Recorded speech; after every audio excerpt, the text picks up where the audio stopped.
Good afternoon, y'all. All right, so we're gonna jump off today with talking about third man syndrome, God, and science. So, I had a good conversation with a buddy of mine today about something of this nature, and there's always seems to be a divide between science and when we talk about God, and I've never quite understood that. And what I'm getting at with that is, why can't we have the best of both worlds? It's like having oil and clean energy, right? It'd be like 10% oil and then the rest of it clean, nice energy. That would be cool. You just have that 10%, safe, locked down. Um, but it's the same thing with God, I believe. We can have the best of both worlds. And the reason why I'm talking about third man syndrome is it's a good thing to bring up. My buddy brought it up to me, and I think it's more prevalent than people lead on or even talk about. So, what third man syndrome is like there's been accounts where people have been in life and death situations, near death experiences, things of that nature, and it seems like they'll have a presence that kind of just guides them, if that makes sense, right? And this presence, don't know what it is. I've heard stories of people climbing like Mount Everest, and they start getting like hypothermia, and they essentially are about to just give up on life and let it happen, and they'll start getting hallucinations, and they'll do this thing where they feel like this presence is guiding them, right, and leading them onto the path of essentially surviving. And they do, and they tell their stories, and it's pretty remarkable. It's pretty wild to hear some of these things. The reason why I want to bring this up is it's like I almost have that third man syndrome. And what I mean by that is my experience with being saved and just finding spirituality, and it was a hard right turn. It really was for me. And God definitely stepped in hardcore. I was like, what? If the best way I can describe it is like my uncle said something funny. Is like it's like got hit with a frying pan when he had his. I was like, actually, yeah, it was a good frying pan. Don't think of it like a bad thing. But yeah, it was weird for me. Obviously we'll talk about more and more what happened. But yeah, third man syndrome, I believe, needs to be talked about in a legitimate science, realm, if you guess you would call it that. Because what if that's actually a real thing? What if that's like God guiding you, right? It's like this guy wants to keep going, or this person wants to keep going. It's like, gentle nudges, right? You can do this. Or what if it's like natural instincts that have been passed down through like genetic information through your genetic code. Like, for example, the first 3 or 4 years of your life, you don't really remember anything, and yet you're on autopilot. Think about that. Your first 3, 4 years of your life, you don't know what you're doing. However, you know how to eat, sleep, breathe. Yeah, I've seen videos of people throwing babies in water to make them like start swimming, and all of a sudden they just, they start swimming. No big deal. Those are natural instincts. Where do those come from? DNA. It's built into your genetic kink information, and you're able to access that for survivability. For survivability. So, what if that third man syndrome is one? Why can't it just be God, right? Think about it. If God is all knowing, all powerful, the beginning and the end, and he's there for you, right? Or what if it is your future self, your past self, your internal guide, if that will? And what I mean by that is like you have a shadow when you see it when you're walking on the concrete in the sun. You have a shadow, right? You look down, you can physically see it. What if my thought is like, what if you have a different shadow or a light shadow, okay? We'll do that again, light shadow. And your light shadow is like your organic consciousness, right? It's weird concept. But you think about it, our eyes are filters, right? You only see in what is perceived to be in front of you, okay? So if we imagine put on like filters, like 3D glasses, I guess you would say is a good analogy. And the 3D glasses, sorry guys, it's a little humid out here, I'm not gonna lie. And what about your 3D glasses? Once you put them on, you can see different things, right? What if you could put on a filter and it's not quite the same? I got my neighbor weed eating, so he might be going inside here in a second. And but yeah, think about that. It's something interesting to kind of wrap your head around. I'm gonna walk inside real quick, and we're just gonna take this up over here. So we're just gonna do a little walking. Oh, that's nice. So, anywho, it's one of those things where I don't think it's talked about enough. Okay, and people don't talk about their experiences. One, they don't talk about the weird things that happens to them because of what people will judge and people will make fun of. And hello, Nicola. This is Nicola, by the way. You hear that little kitten? Oh yeah. Okay, anyway. Well, people won't talk about it, right? Because of the stigmata or whatever you want to call it. Basically, it's weird for people. People think you're crazy, right? What's crazy about actually talking about your feelings? What's crazy about that? Why is that such a thing to frown upon? And yet we're okay with shoving pills down our throat and, completely destroying our body over simple things that could be talked about, right? What I'm getting at is a lot of people will turn to pills and prescriptions and versus addressing the main root issue of themselves, right?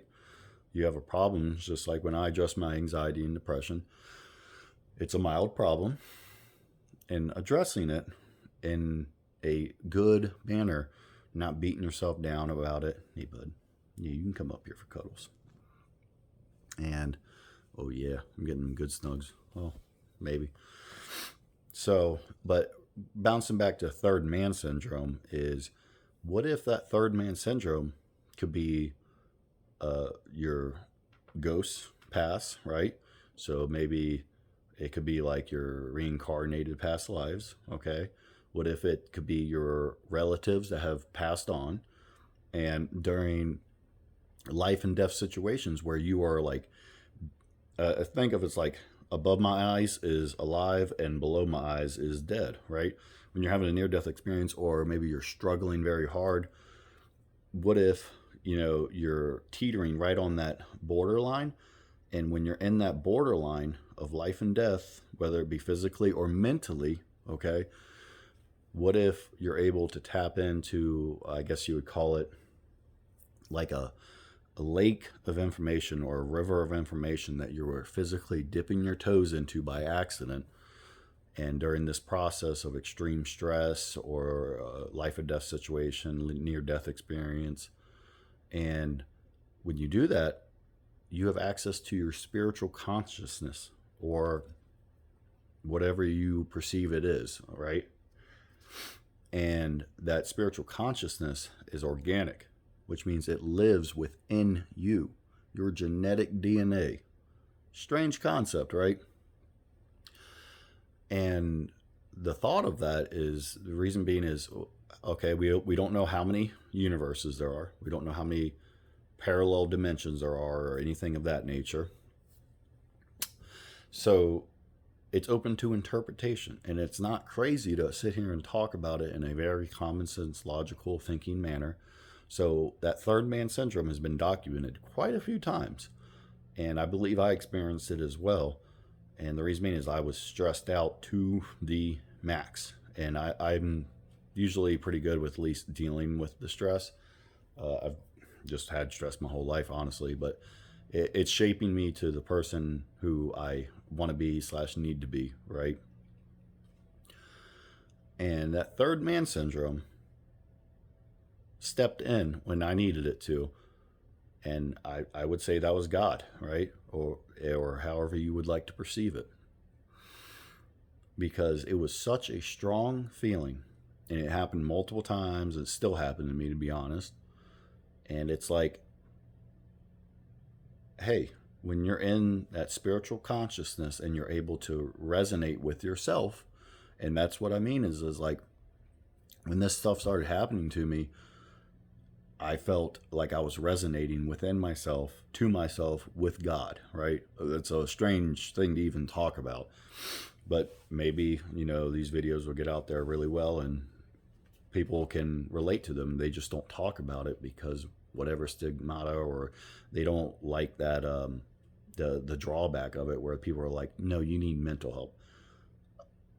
Maybe the person's having a legitimate spiritual awakening, or they're dipping their toes into this organic consciousness that is accessible to anybody on the planet. I'm pretty sure if this is a thing, this is accessible by any person. You just have to break yourself down and understand who you are as a person. Fix those issues. Don't make up excuses. Don't be like, well, I did this and this and this. And hey, every situation you weren't perfect. I promise you. I'm not perfect by any means. I have made plenty of mistakes. I've stolen stuff. I've lied. I've hid things, and everybody's done it. And people are going to keep doing it. But in order for you to grow as a person, sometimes you have to reflect back on those things and admit fault, right? Admit fault and grow from that, as those past lessons, they're not mistakes. They're lessons learned. So with third man syndrome, I would like to propose a hypothesis. And I haven't really thought about this. It's just kind of one of those things where I talked to my buddy today and I was like, that actually makes a lot of logical sense. Why aren't we talking about this more? So third man syndrome is you potentially, or this is my hypothesis, third man syndrome is potentially an organic information, like river hotline that you are able to tap into during moments of extreme stress, near-death experiences, life or death situations, and or even extreme life choices where you feel like you're either going to make a right or a left here, right? And that third man is God. That it could be you from another life. It could be you from another dimension, a parallel universe, a different fabric of time and space. And these aren't cuckoo things to think about. It's legitimate common sense questions that people don't want to talk about, in my opinion. And what if could potentially be like your spiritual past? And what I mean by that is your family members that passed on. And I'm sure there's been plenty of people out there who's had strange experiences. I'll tell you one that it was weird for me is my cousin Joey passed away, and it was from a drug overdose, unfortunately. And I loved Joey. I did. And I got the information when I was at work one day in another state. And I remember breaking down crying. I was just like, man, it was like, it hit me hard, way harder than I thought it would. And yeah,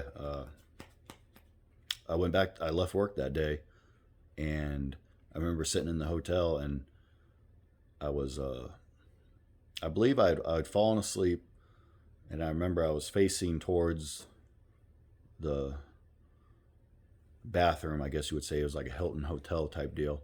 And I was laying on my left side. I was looking towards the wall in the bathroom. And I just remember, and this was that day he passed away, that night when I'd gone to sleep. I remember I'd woken up. I believe I'd gone back to the bathroom or something like that. But I remember I was just laying there trying to fall back asleep, and I felt the strangest sensation on my hip. And it was just my hip, nowhere else. But it was weird. It was like it's like Joey put his hand on my hip, and I was emotional. I was crying on and off,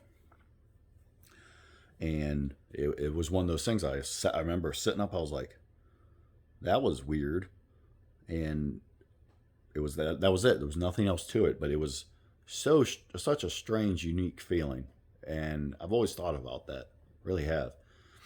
And I'm sure there's other people who have felt things of that nature, and people don't talk about it because they think they're crazy. Why can't we talk about these things in a common, logical sense space?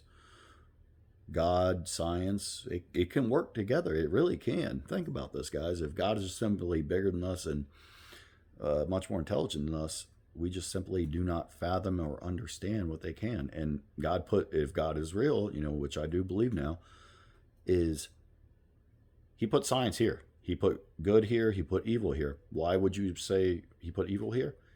It's counterbalance. Think about that. It is like if there's evil spirits on this planet, just like there's good ones, and we'll get into these topics. It's not weird. It's just talking with common sense about things that maybe we don't all understand, okay? And what if it's like a scale balance? That's all it is, a scale balance of life. And humans have free will, so we can make those just choices whether or not we walk past that piece of trash or not and pick it up and then complain 10 minutes later that the world is dirty.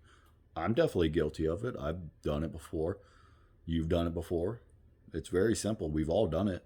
It's just the matter of fact is, are you willing to accept the fact that you've done it and, hey, oh man, I'm kind of part of the problem? We all are. It's point blank simple. And that's the spirituality side. Is like, beforehand I thought I was very level-headed most of the time, and what I get with that is I was kind of like 50-50 agnostic, and I thought I was level-headed. I thought about things clear, and ever since this, I found God, and I've completely hardcore 180 in a good way. It is like I see things differently in a different light. I know that sounds wild, but it's like my eyes got opened up a little bit when I switched to the light. And it's a good feeling. It is. But you see a little bit more clear, if that makes sense. And I thought I was perfectly clear before. Weird. So that third man syndrome, look it up if you're curious, because I think there's more to it than where we lead on. Potential like ancestors, DNA, revitalizing for a second. It's like adrenaline. You're tapping into that source when you need it most. And yeah, that could be 100% real thing. And what if science even allows it, right? The concept of string theory is that you can like punch holes in other dimensions or like a page, push through them. Okay, I mean, that's a theory and it's kind of cool, but it would kind of make sense at the same time. So I guess what I'm leading to is, why is there such a problem with having God mixed in with science, right? Everybody was like, oh, well, science has to be exact. Well, okay. Well, we haven't technically figured out clean, free, unlimited energy yet, right? So there's got to be something around it. You think about the Earth is technically an unlimited source generator in a weird sense. The reason being is it's powered by the sun. Everything's powered by the sun. Light. So, yeah, I don't know. I'm definitely team light for sure, and I believe in God for sure now. There's too many coincidentals when you start praying by yourself or you start thinking about those things by yourself. And I still don't feel the need to go to church. I'm not going to lie to you. I do not feel the need to go to church. The reason being is I don't feel a need to. I just don't. And you can do it in your home. You can do it by yourself like I did by accident, and just trying to find you, resonate with yourself and break down yourself and really figure out those problems. What's going on with that depression? Why are you being alone all the time? Why is it all day, every day in your room? That's it.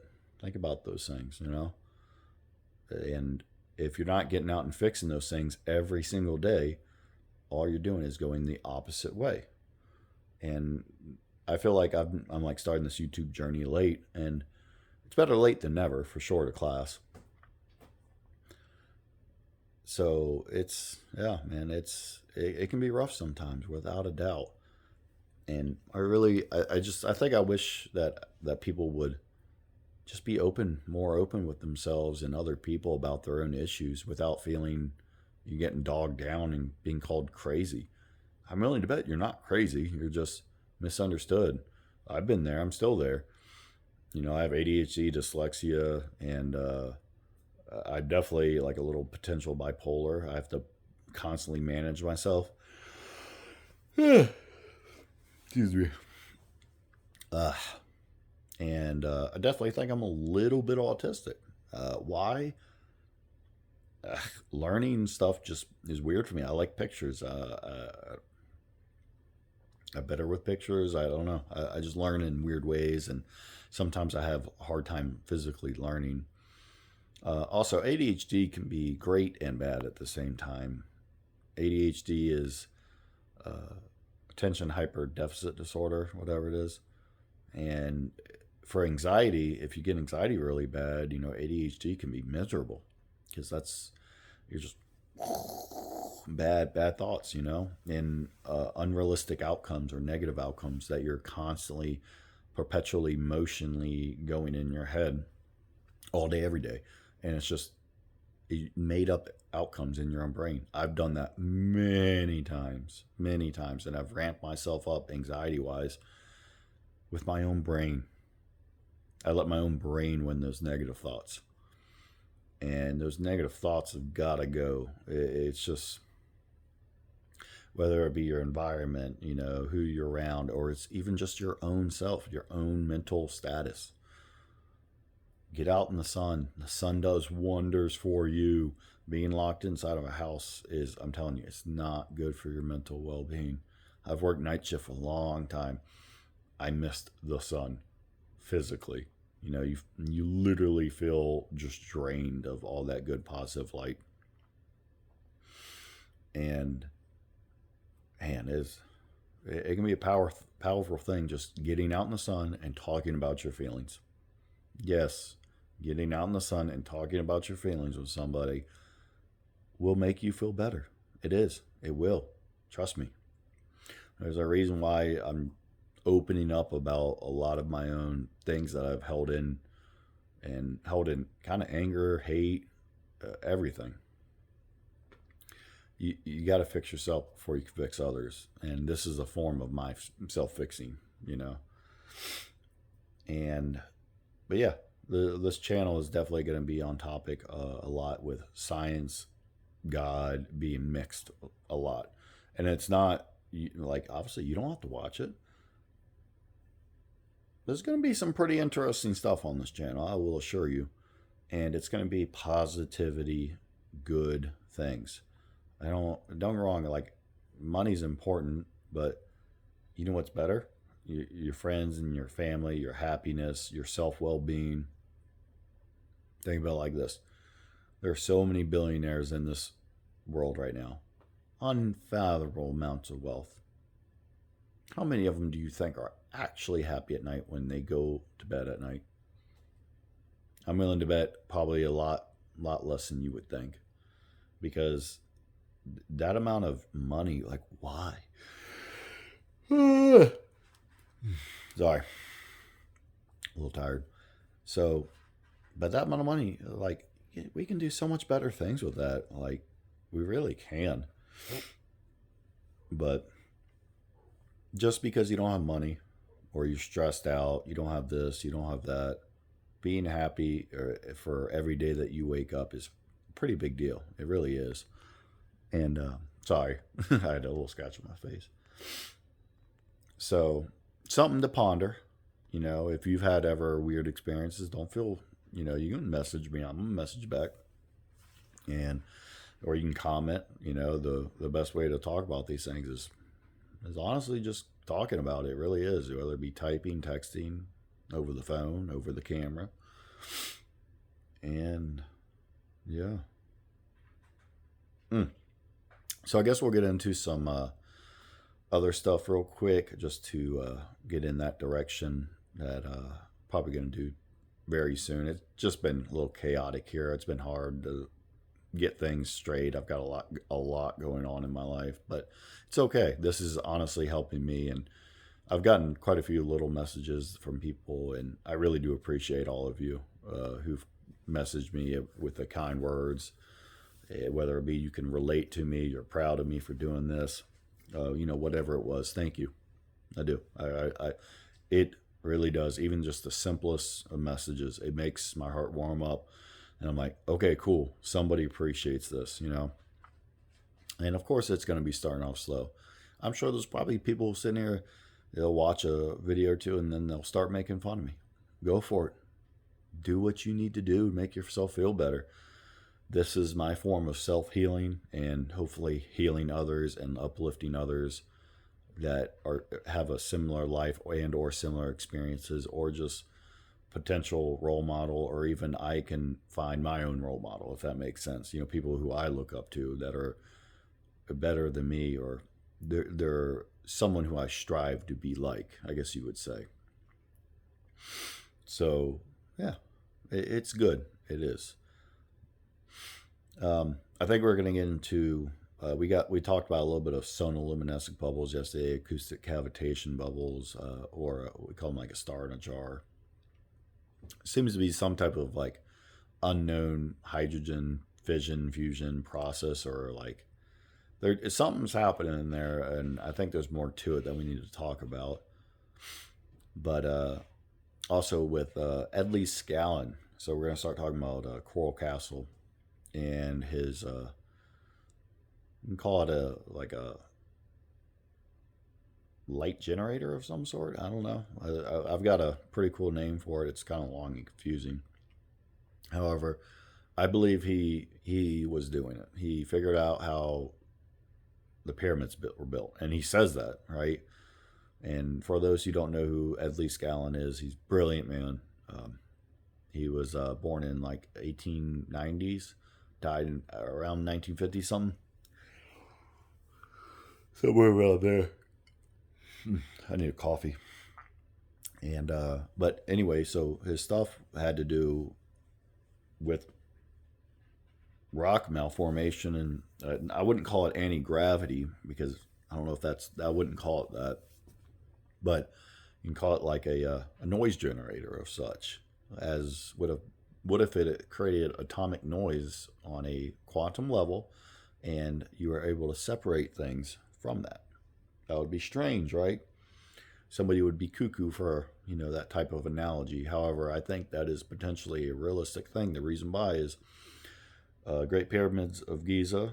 No idea how they were built, and they're way more sophisticated than tombs. I'm just telling you. I'm pretty sure that's going to be a thing. And we have these megalithic walls all over the planet that have mortarless dams, and we're looking at them like a bunch of angry beavers, you know, and we're looking at these things like, hold up, nah, that how can you build that with copper chisels and masonry work? These stones looks like they were melted together, right? What if there was a process that would facilitate the atomic structure that would essentially get spread apart?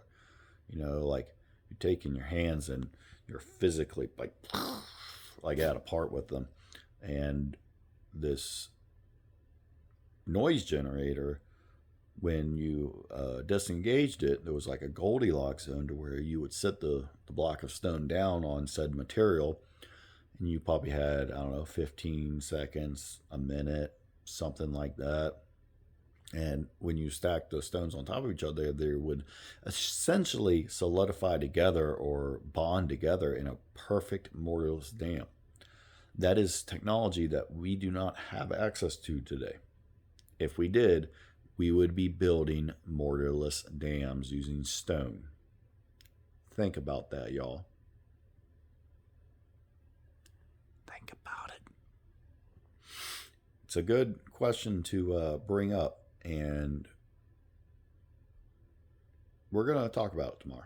Tomorrow's going to be a long video, and it's going to be, yeah, Coral Castle stuff. I think it's just ready. I haven't built it. I started building it. Had a like aluminum jug or aluminum crawfish pot.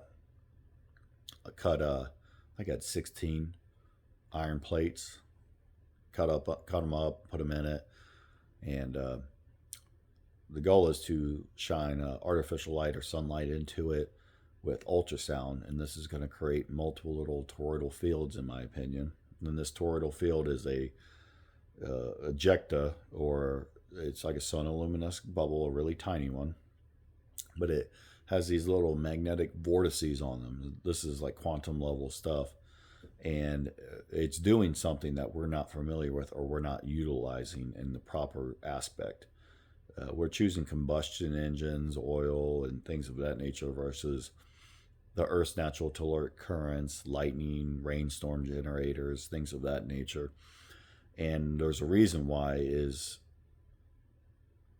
it's basically just greed. It really is, from what I can tell.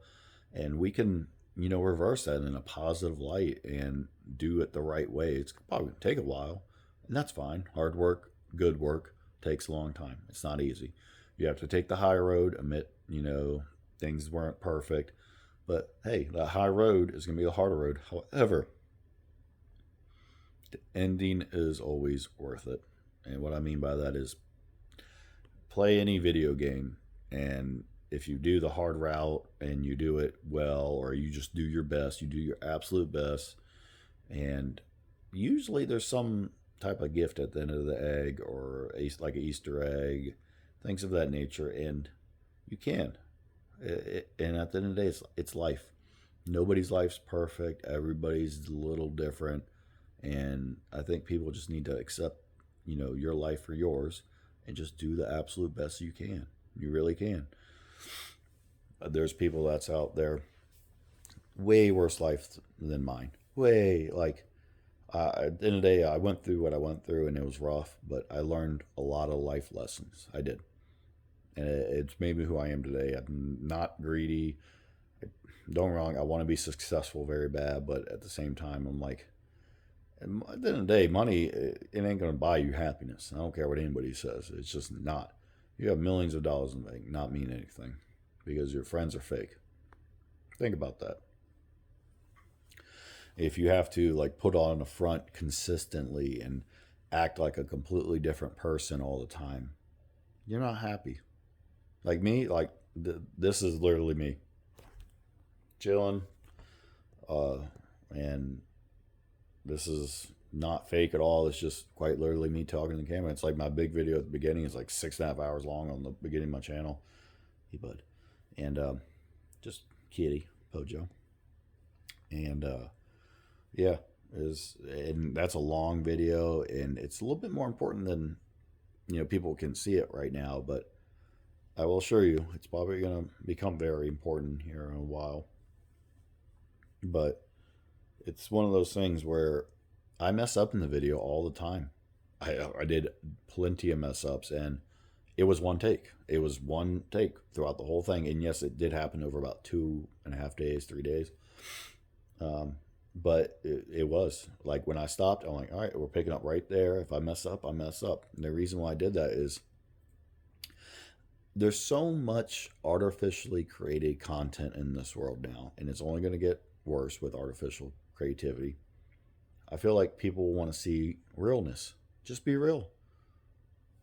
There ain't no editing here. It's literally just me talking to an inanimate object in my camera. However, on the other side, right, you are watching it. You. Whoever you are, thank you right now for watching this video. Doesn't matter. Thank you. Post us, thank you too. And for me, I've watched videos like this where it's literally just a person who's calm and demeanor and talking into a camera. It calms me down. I like listening to it sometimes, and I don't like all the extra noises and funny stuff all the time. I like basic stuff, and there's going to be always that person who is probably going to watch this video and just whatever it is every day just because they feel like they can resonate with me and we can bond over that, you know? I've done it with multiple YouTubers. I have. And oh, thanks, bud. And you probably relating the exact same to me in a weird way is there's going to be people who click on my videos and be like, yeah, I just put it on there and set it down and I go do whatever. And then I just listen to them talk. Beautiful. I hope I have people like that. I do. And the goal with this is to spread positivity, no hate. It just ain't me. I would almost consider myself a pacifist in a weird way. Just violence does no good against other violence, right? I'm not. I talked about in other videos. I would like kind of judge people a lot. Just wouldn't say anything. Yeah, I'm really putting that past me. It ain't my job to judge other people. Everybody makes mistakes. Everybody does this. But what I can bring to the table is common sense, logical, and asking questions about things. It's like how we're raising our kids, how we're the school programs. Like, why is there so much bullying? I guess we can talk about that a little bit too tomorrow. And but why is there bullying so much in schools? I got bullied. I had crooked teeth. These teeth right here, they jetted out of my mouth, and I had to take a Pepsi can when I was a kid, and I would press into it, and the empty ones actually worked a little bit better. I know that sounds weird, but I could press my teeth, and I would feel them like kind of, I don't know, go back a little bit, but it would feel pain, but it would feel good. But that's how poor we were. I got bullied all the time. People made fun. They called me bucktooth faggots all the time, and I did. Like that, it hurt my feelings. And did it feel good? No. Sucked. I did not like it at all. But now I understand as an adult, that kid who was doing that to me, he definitely had problems at home. Now as an adult, I see it. I'm like, no, that kid was having his own problems and he was outlashing his anger at me because I was a weaker individual. And that's not right. It's not the right thing to do by any means. And I'm sure everybody can agree with that.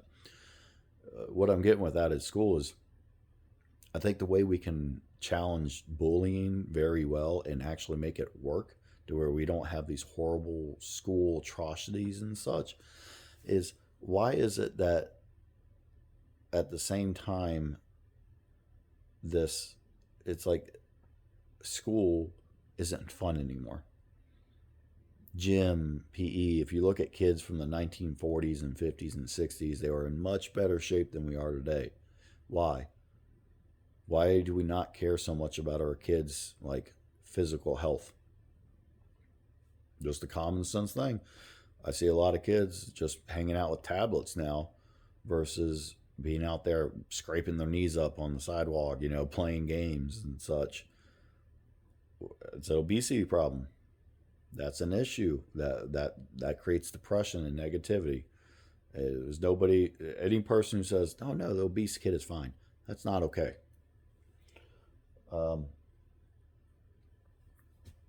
And making school fun again. We don't need this forced curriculum for kids who learn differently. Like for me, I had a real hard time learning in school. And if you think about it, if we had school that was mainly built on having fun, kids would love going there. They would love learning. But instead, we forced them in the seats and you learn this now. Not everybody learns the same. Not everybody wants to do that. And imagine if we had schools that were a little bit more open and fun, where kids could go there and talk about their feelings. They go there and embraced by their classmates. Again, not a weird subject to talk about. It's just kind of common sense. Why is it that schools have become so negative for kids that they feel the need to bring a gun to school? I think it's an internal problem with our education system to where it's a forced curriculum, and we care more about what numbers are on a paper than the actual kid's happiness.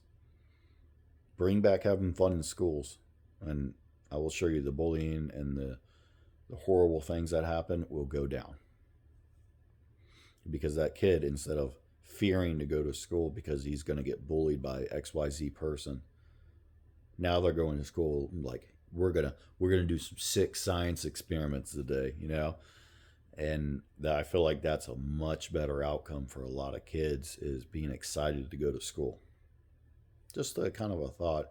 So I'm gonna wrap up today's video. It's getting a little bit long, but yeah. So soon, tomorrow, technically today, I guess you would call it. But yeah. So thank you all for watching. If you actually watched to the entire end, I very much appreciate it. I really do love you all. Yeah, that's also something I feel like everybody just needs to kind of say more. Don't be weird about it. It's not hard. I love you.